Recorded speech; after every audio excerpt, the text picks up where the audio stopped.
My topic is about employment accommodations for people with disabilities. I specifically did my research on what a reasonable accommodation is for people with a physical or psychiatric disability. Throughout my research, I have come to find out that almost anyone with a disability can request a reasonable accommodation as long as it does not cause an undue burden to the employer or company.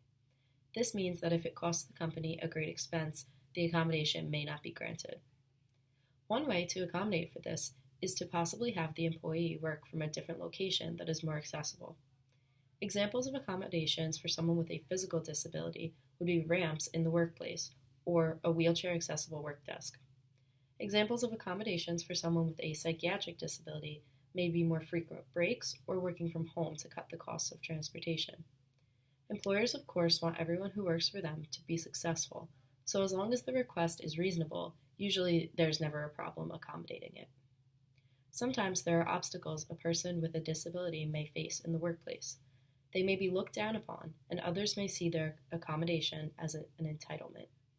They may have to work harder just to prove that they are just as qualified as any able-bodied employee. Another concern is that many people with a disability do not feel as though they will be accepted in the workplace. That is why the employment rate for people with a disability is so much lower compared to able-bodied workers. The first step in order to prevent any type of discrimination is to educate the community and become an advocate for equality.